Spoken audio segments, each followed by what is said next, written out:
नवरात्रि के पांचवी स्कंद माता महारानी, इसका ममता रूप है ध्याए ज्ञानी ध्यानी। कार्तिकेय को गोद ले करती अनोखा प्यार, अपनी शक्ति दी उसे करे रक्त संचार। जैसे रूठे बालक की सुनती आप पुकार, मुझको भी वो प्यार दो मत करना इनकार। जय माँ स्कंद माता, जय माता दी। ओम नमः शिवाय। बोलिए सच्चे दरबार की जय। जय हो जगत जननी माँ भवानी की। माता सभी पर खूब कृपा करें। माताओं बहनों, आज नवरात्रि के 5वें दिन माता दुर्गा का 5वां स्वरूप है देवी स्कंद माता का। माता दुर्गा जी का यह स्वरूप उनके पुत्र स्कंद यानी कुमार कार्तिकेय जी के नाम से जाना जाता है।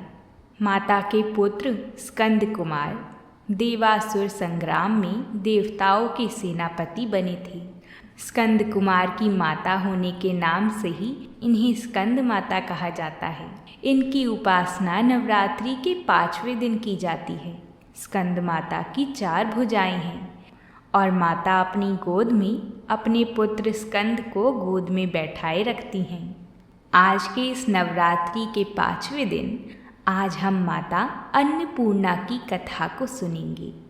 माता अन्नपूर्णा की कृपा से ही हम सभी लोगों को खाने को अन्न मिलता है और सुख समृद्धि मिलती है। इसलिए हमें माता अन्नपूर्णा का ध्यान करते हुए उनके चरणों में ध्यान लगाकर उनकी इस पुण्यमयी कथा को प्रसन्न चित्त मन से सुनना चाहिए।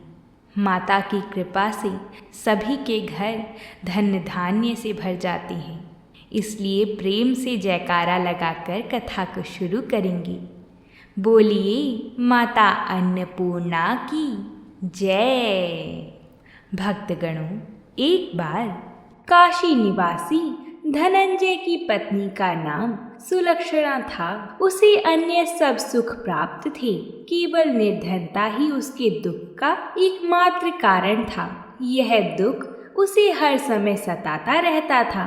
एक दिन सुलक्षणा पति से बोली, स्वामी आप कुछ उद्यम करो तो काम चले।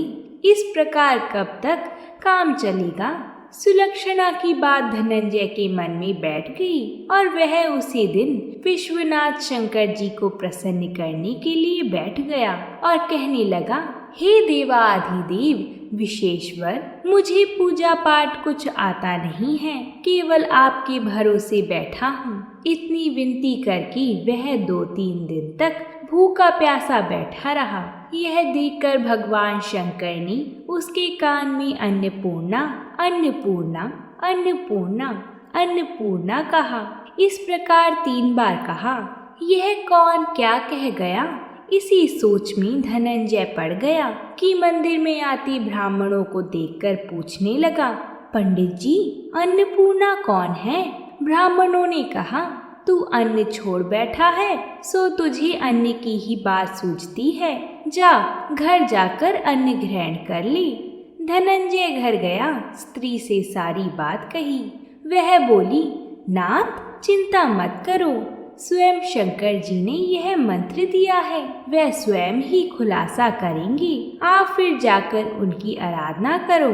धनंजय फिर जैसा का तैसा पूजा में बैठ गया। रात्रि में शंकर जी ने आज्ञा दी और कहा, तू पूर्व दिशा में चला जा। वह अन्नपूर्णा माता का नाम जपता जाता और रास्ते में फल खाता जाता। इस प्रकार कितने ही दिनों तक वह चलता गया। वहां उसे चांदी सी चमकती वन की शोभा देखने में आई। सुंदर सरोवर देखने में आया। उसके किनारे कितनी ही अप्सराएं झुंड बनाए बैठी थी। एक कथा सुनती और सब मिलकर माँ अन्नपूर्णा इस प्रकार बार बार कहती थी। धनंजय ने उसके पास जाकर पूछा, हे देवियों, आप यह क्या करती हो? उन सब ने कहा, हम सब माँ अन्नपूर्णा का व्रत करती हैं। धनंजय ने पूछा, व्रत पूजा करने से क्या होता है? यह किसी ने किया भी है? इसे कब किया जाता है? वह कहने लगी, इस व्रत को सब कर सकते हैं। 21 दिन तक के लिए 21 गांठ का सूत लेना चाहिए। 21 दिन यदि ना बने तो एक दिन उपवास करें।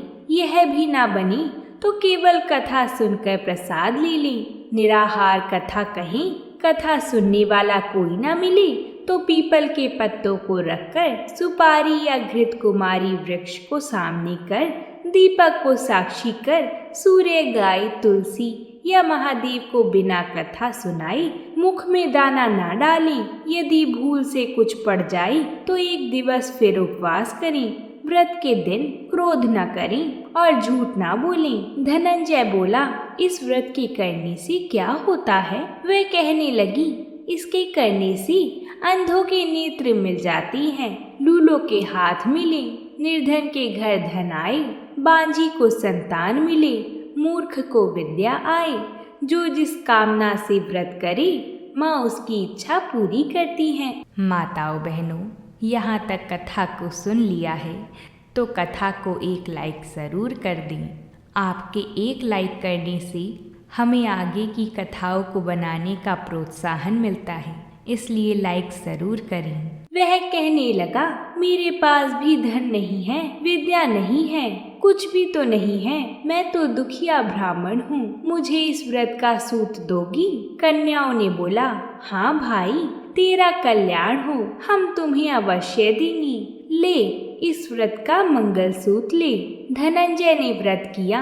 व्रत पूरा हुआ तभी सरोवर में से 21 खंड की स्वर्ण सीढ़ी हीरा मोती जड़ी हुई प्रकट हुई। धनंजय बोला, जय अन्नपूर्णा माता, जय अन्नपूर्णा माता, और ऐसा कहता जाता था।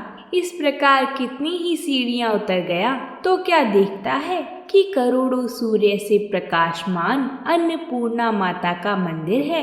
उसके सामने स्वर्ण सिंहासन पर माता अन्नपूर्णा विराजमान है। सामने भिक्षा हेतु भगवान शंकर खड़े हैं। दिव्यांगनाएं चंवर डुलाती हैं। कितने ही हथियार बांधे पहरा देती हैं। धनंजय दौड़कर जगदम्बा के चरणों में गिर गया। देवी उसके मन का कलेश जान गई थी। धनंजय कहने लगा, माता, आपको अपनी दशा क्या बताऊं? माता बोली, मेरा व्रत किया है, जा संसार तेरा सत्कार करेगा। माता ने धनंजय की जीनवा पर बीज मंत्र लिख दिया। अब तो उसके रोम रोम में विद्या प्रकट हो गई। इतने में क्या देखता है कि वह काशी विश्वनाथ के मंदिर में खड़ा है। माँ का वरदान ली। धनंजय घर गया। सुलक्षणा से सब बात कही। माता जी की कृपा से उसके घर में संपत्ति उमड़ने लगी। छोटा सा घर बहुत बड़ा गिना जाने लगा। जैसे शहद के छत्ते में मक्खियाँ जमा होती हैं, उसी प्रकार अनेक सगे संबंधी आकर उसकी बड़ाई करने लगे। इतना धन और इतना बड़ा घर, सुंदर संतान नहीं तो इस कमाई का कौन भोग करेगा? सुलक्षणा से संतान नहीं है, इसलिए तुम दूसरा विवाह कर लो।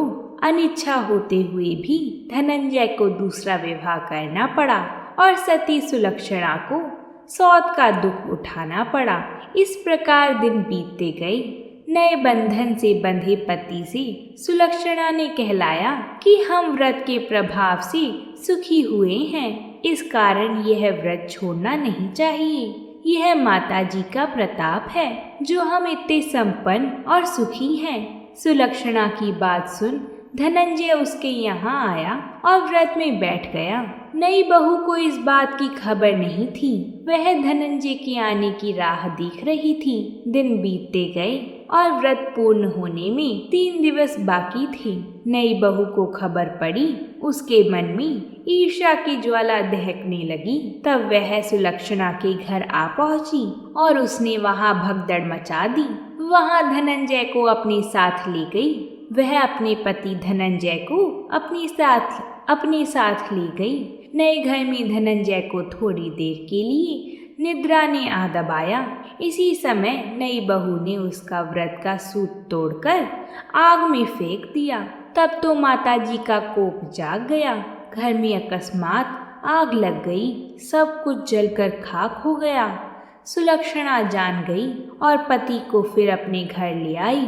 नई बहू रूठकर अपने पिता के घर जा बैठी। पति को परमेश्वर मानने वाली सुलक्षणा बोली, हे नाथ, घबराना नहीं, माताजी की कृपा अलौकिक है। पुत्र कुपुत्र हो जाता है, पर माता कुमाता नहीं होती। अब आप श्रद्धा और भक्ति से आराधना शुरू करो, वे जरूर हमारा कल्याण करेंगी। धनंजय फिर माता के पीछे पड़ गया। फिर वही सरोवर सीढ़ी प्रकट हुई, उसमें माँ अन्नपूर्णा कहकर वह उतर गया। वहां जाकर माताजी के चरणों में रुदन करने लगा।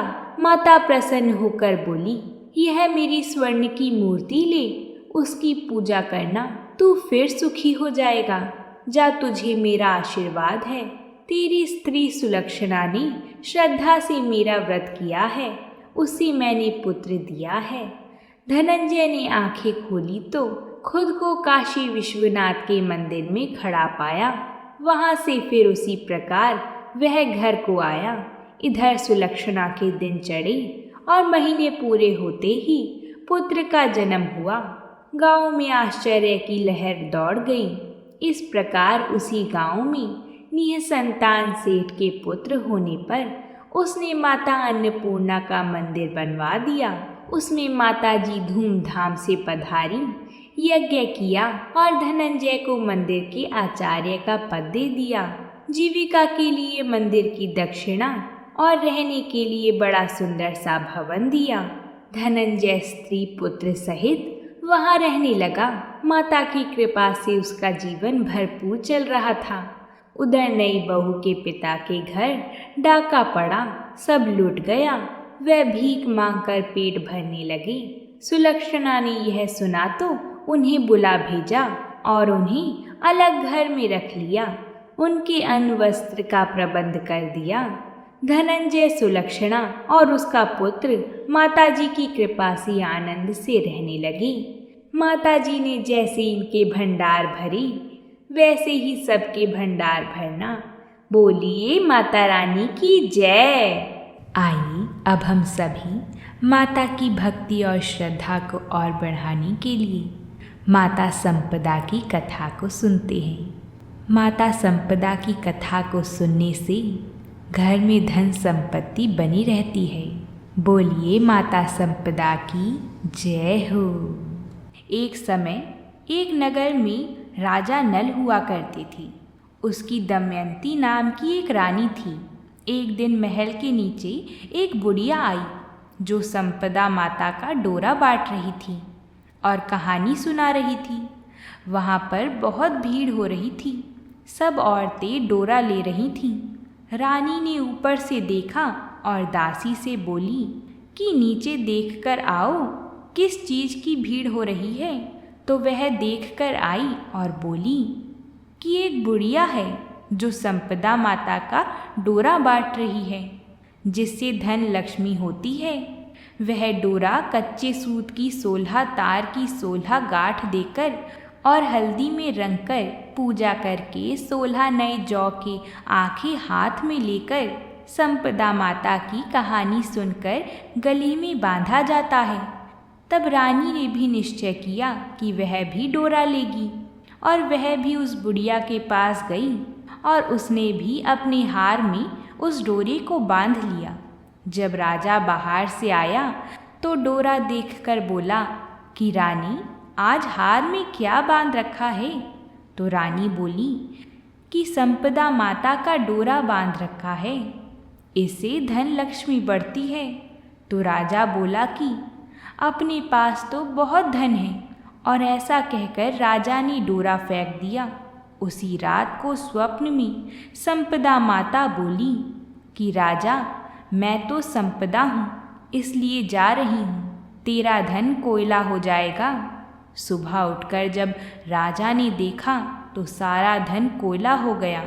तब राजा बोला कि रानी, हम यहाँ पर एक ब्राह्मणी की लड़की को छोड़ देंगे जो रोज़ यहाँ पर दिया जला देगी, पानी भरेगी, घर में झाड़ू करेगी और घर में बैठी रहेगी, और हम दूसरे गांव में जाकर रहेंगे। जब वह तालाब पर पहुँचे तो राजा ने वहाँ पर 2 तीतर रानी को लाकर दिए और बोला, तू इन्हें भून कर रख, मैं अभी नहा कर आता हूँ। रानी ने तीतर भून लिए। तब दोनों खाने बैठी तो तीतर उड़ गए। तो राजा रानी अपनी बहन के यहाँ पहुँचे। बहन ने उन्हें पुराने घर में ठहरा दिया। राजा रानी बहन के घर में गई तो वहाँ बहन के सोने का बछड़ा बछड़ी पड़ा था और देखते ही देखते उसे जमीन खा गई। तो राजा रानी से बोला, यहाँ से चलो, नहीं तो अपने सिर पर चोरी का इल्ज़ाम लग जाएगा। और वहाँ से दोनों चले गए। वहाँ से राजा के एक मित्र के घर गई तो उन्हें पुराने महल में ठहरा दिया गया।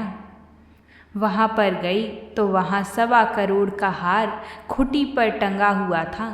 वहाँ पर मोर बना था और उसी मोर ने वह हार निगल लिया। तब राजा रानी बोले कि यहाँ से भी चलो, नहीं तो अपने सिर पर हार की चोरी लग जाएगी। तो रानी बोली, किसी के घर जाने की बजाय जंगल में लकड़ी को काटकर बेचकर और उसे बेचकर हम अपना पेट भर लेंगे। ऐसा निश्चय कर वह एक सूखे बगीचे में पहुंची तो बाग हरा हो गया। बाग का मालिक बहुत खुश हुआ। उसने देखा कि वहाँ स्त्री पुरुष सो रही हैं। उन्हें जगाकर बाग के मालिक ने पूछा, तुम कौन हो जो 12 वर्ष का सूखा बाग हरा हो गया? तो राजा रानी ने कहा, हम मुसाफिर हैं, काम की खोज में आए हैं। और वह वहाँ पर काम करने लगी। मालिन रानी से बोली कि तू सिर्फ फूलों की माला बनाकर बाजार में बेचाया कर। एक दिन बाग की मालिन कथा सुन रही थी और डोरा ले रही थी। रानी ने पूछा तो उसे बताया गया कि यह संपदा माता का डोरा है। तो उसने भी कथा सुनी और डोरा ले लिया। राजा ने अपनी पत्नी से पूछा कि यह डोरा किसका बांधा है? तो रानी बोली कि यह वही डोरा है जो आपने एक बार तोड़कर फेंक दिया था। उसी कारण संपदा देवी हमसे नाराज़ हो गई हैं। रानी बोली, यदि संपदा माता सच्ची हैं तो फिर से हम पर कृपा करेंगी। उसी रात राजा को पहले की तरह स्वप्न आया, जिसमें एक स्त्री कह रही थी कि मैं जा रही हूँ, दूसरी कह रही थी कि मैं वापस आ रही हूँ। राजा ने दोनों के नाम पूछे तो आने वाली ने अपना नाम लक्ष्मी बताया और जाने वाली बोली कि मैं दरिद्रता हूँ।